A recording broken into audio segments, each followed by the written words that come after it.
You can actually feel the baby's heart rate through it. You don't even need a stethoscope. The baby is sending blood from the heart back and forth. Cool. Yeah, it's really interesting. Yeah. So the baby is like basically their body saying, "I don't need this anymore," because they're circulating it themselves. Yeah, that's right. And that's why it has nothing to do with the mom. That's correct. Cool. Another random question. So the cord is connected from the baby's belly button to the placenta. Yeah. And the placenta is connected to me. How? It's actually embedded in the layer of your uterine muscle.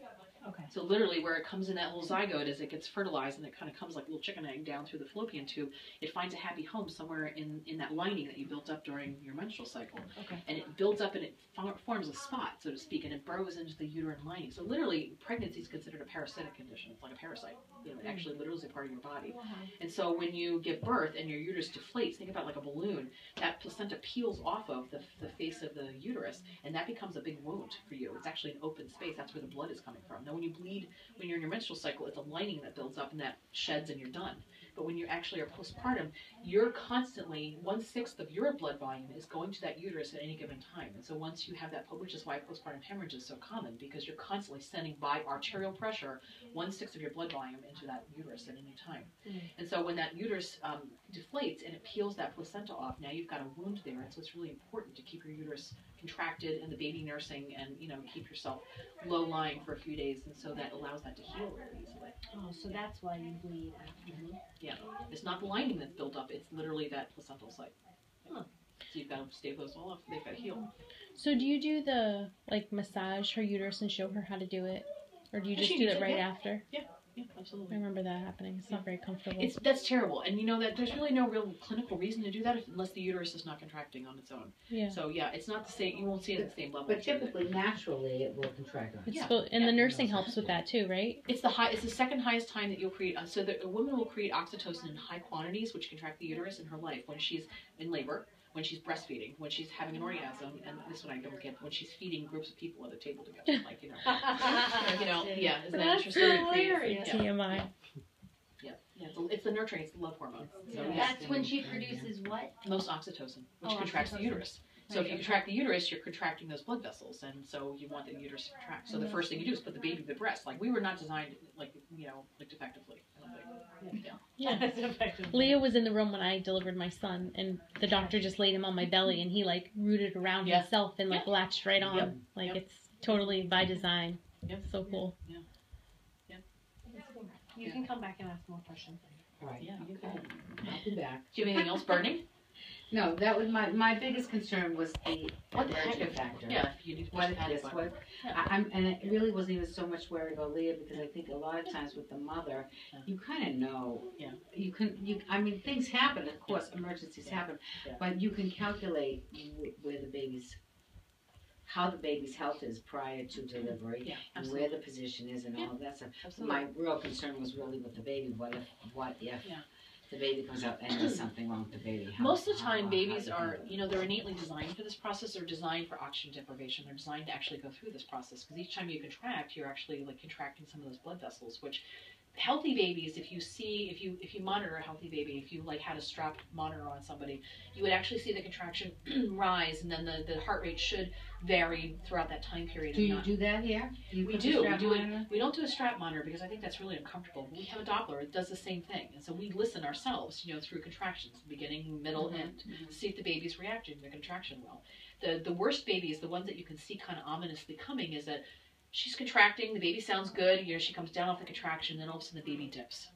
We know that the baby was able to do it through the contraction, but then a few seconds later it was like, okay, that was really exhausting, I can't do this. When you say the baby dips, what do you mean? The heart rate dips. The heart rate dips down. And so that's a clear indication for us that we need to listen very often and see if that was a fluke thing. Maybe the baby was holding on. I've had them come out holding the cord, you know, and so like they're squeezing, you know, that's silly. Or is it something that's going to repeat itself? And if it repeats itself, that's a very ominous sign.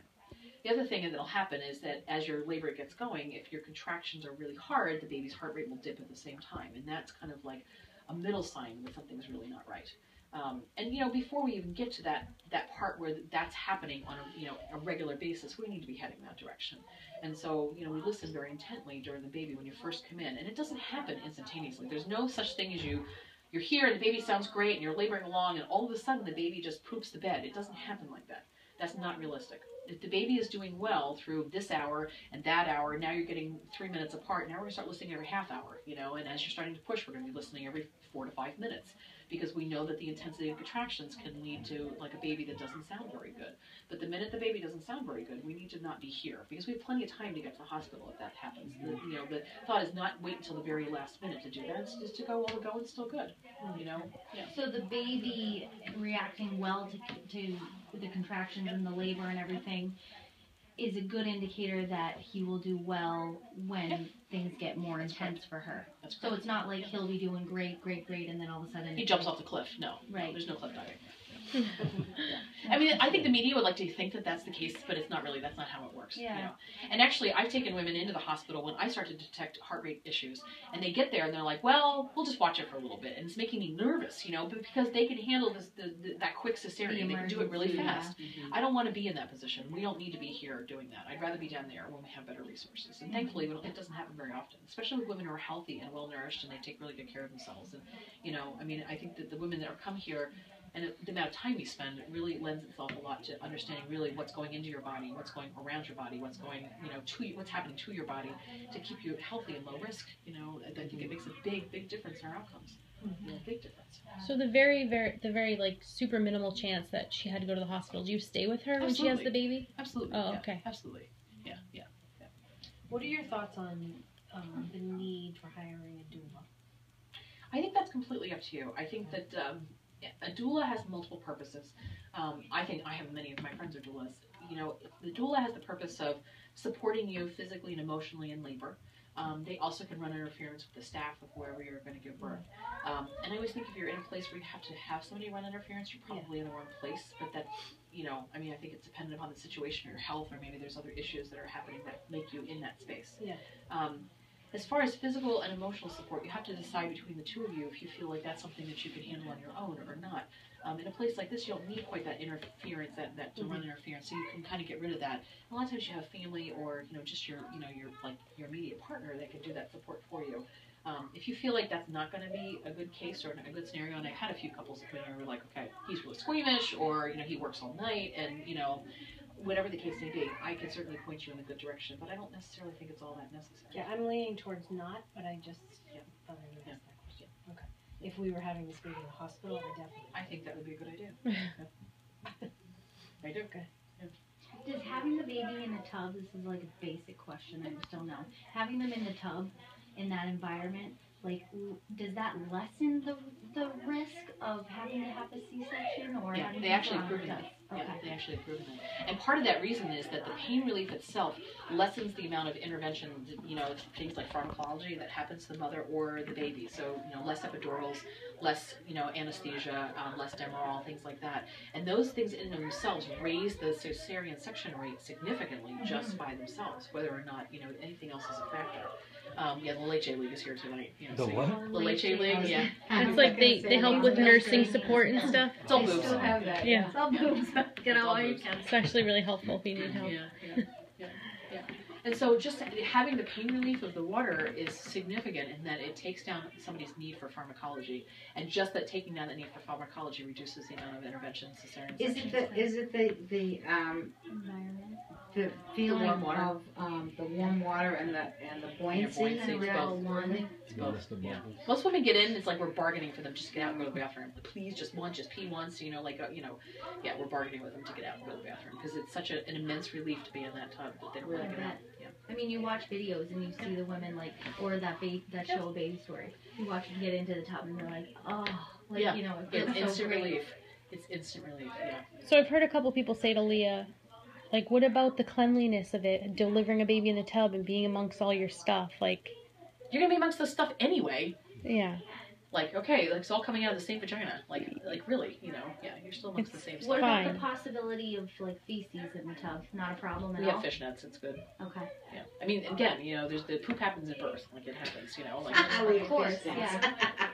you know. Sorry. I mean, if you're on the bed, poop's gonna happen there. Or it's gonna happen in the tub. You can have a tub. You just scoop it out of the fishnet and it's gone. in a matter Same of thing. They seconds. just swoop it away. It's like it never happened. It's the last thing you're caring about. It's like you'd think that if you pooped yourself, you'd be so self-conscious, but when you're having a baby, you don't care. You know, It's pretty normal. So I just have another quick question about the cord, and as far as like, so by leaving the cord on a little bit longer, it limits the possibility of any oxygen deprivation. Okay. I'm gonna ask one more question, then we're done. I think. You do the placenta encapsulation here. That's I great. have a couple of students do it. Yeah. That's great. And you recommend that? I think there's not a lot of scientific evidence behind it, but there's an awful lot of anecdotal evidence. And so I wish we had scientific evidence behind it, but we don't. I think it would be. We're the only mammal in the world that doesn't eat our placenta. I find that very interesting. You know, And there's no scientific data that's negative. That's right, exactly, absolutely. And I said the anecdotal evidence is like enough to support it in my mind. You know, to support it. And so, what's the advantage of her doing that?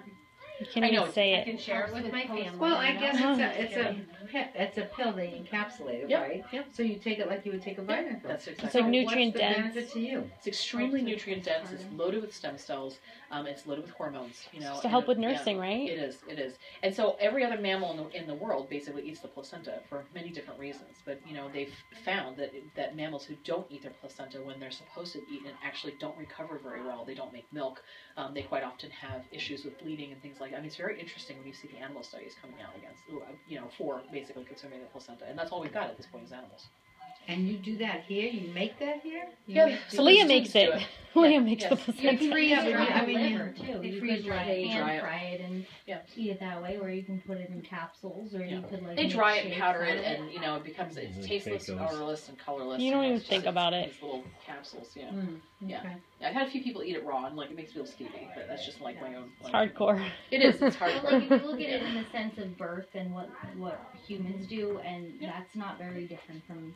I mean, obviously we're very different from animals in a lot of ways, but in that Yeah, but way there are it's some pretty ways natural. that nature does. You better take a lesson from nature. Yeah. Yeah, I get it. I don't want one, but I get it if you want to. It doesn't really benefit the non-mom, right? Like her own placenta would not benefit us in any way. Although they are using placentas and a lot of those things in stem cell research, and they're also using it in burn clinics around the country. Burn clinics? Because cell like it's regeneration. healing. Yeah. For cell regeneration. Yeah, stem cells. You have to look at the placenta. I thought it was the coolest thing I ever saw in my life. After you birth it, you're like, look at it, look at It looks like an organ. I'm like, it has It's veins. big like, piece of no, liver. I don't want It's that. just so cool. I mean, it's got It's like remarkable. your body If creates you this actually thing. look at it and pick it apart and take a look at it and figure out how it works, it's actually a remarkable organ. It's the only organ we grow and discard in its entirety. Yeah, that's And it kept the baby alive for this entire time. Yeah, I was like, you sure that's supposed to come Yeah. out? I don't need that anymore. Yeah, that's 2 pounds. That's gone. Yeah, it's really cool. So she'll see you now for every 2 weeks until. Till the very end. Till every week. And you listen to the baby each time? Yep. And feel the baby and everything? With no need for an ultrasound, and you'll decide if she needs an ultrasound Yeah, for whatever reason. Yeah, absolutely. If we feel the baby's not turning right, if the baby's not growing right, if there's not enough fluid in there, if there's too much fluid in there, you know, all those reasons could be reasons. You can to tell do that by Yeah. listening Yep. before an ultrasound. Measuring, we're measuring. Is the fundal measurement growing along appropriately for the amount of dates, you know, the amount of weeks that she is, and how many that she was from the last time she was here. We can tell that if there's too much fluid, and especially when you have a lot of fluid, it feels like a big tight balloon. Like it's or if you feel like the baby's shrink wrapped, that is not good because it tells us there's not enough fluid in there. And those could be 2 things that we would be watching out for. If they were bleeding, if there was, you know, contractions that didn't have any sense or something like that. If you had a car accident, I mean, all those things would be reasons to have an ultrasound. Or if we really, really couldn't figure out which position the baby was in, that's a good reason to have an ultrasound just for position check. Yeah. So do you expect the baby to just basically kind of shift around but keep the head down and get bigger? Yeah. Is there anything I should be doing in the next few weeks or anything? No, just gestate. Just grow it. Just grow the baby. Just grow that baby so we can meet her. Him. Her. Her, him, it, we, they. Let's see if there's anything else I have to count on you for.